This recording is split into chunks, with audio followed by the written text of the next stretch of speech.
Hey, welcome back to 5 Minute Bible Study. We're continuing the series, Reading the Bible with Purpose. Today we're covering the last two questions from the Old Testament, questions 3 and 4. They're very closely related, and so I thought I'd combine them into one video. The question 3 that you need to ask yourself while reading the Old Testament is, what does this Bible story, this verse, this book teach me about who God is? Things like His grace, His mercy, His faithfulness. More importantly, the fact that He's in control. A lot of the stories that at least that I was told when I was a kid going to bed, were stories like David and Goliath, Daniel in the lion's den, Gideon and his 300 men. A lot of these different stories of great acts of heroism were really teaching the fact that God didn't need 300 men. He didn't need an army of people to accomplish His purposes, because God is in control, and He is the one true God. That's what a lot of these stories teach. And if you'll have that in mind while you're going through other stories that are less magnificent, maybe they seem like they're less glamorous, they're all teaching underlyingly, usually, that God is in control. So ask yourself, what does this teach me about who God is beyond God is in control? The fact that God is a gracious God. For example, when God gave Adam and Eve clothing, He gave them tunics of skin after they had sinned and before He pushed them out of the Garden of Eden. God didn't have to do that. And people usually focus on the fact that God kicked them out of the garden or that He punished them for their sin. But the fact is that manifests God's grace marvelously because God gives them something after they sin. He gives them something to cover their shame. That's question 3. Now, question 4, like I said, is very closely related, and it's, what does the Bible story teach me about how God operates?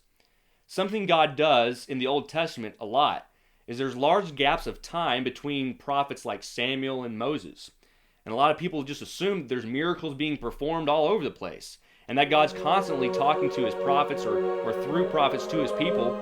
But honestly, when you look at it, there's, like I said, large gaps of time, and a lot of the time God's speaking to the people of Israel, and they're knowing what to do by looking at His law, looking at indirect revelation from God.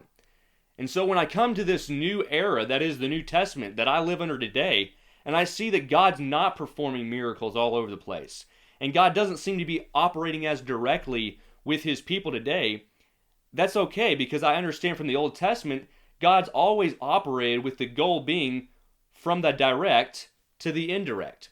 Another thing being how God would respond in a certain situation. This is another situation. How does this teach me how God operates?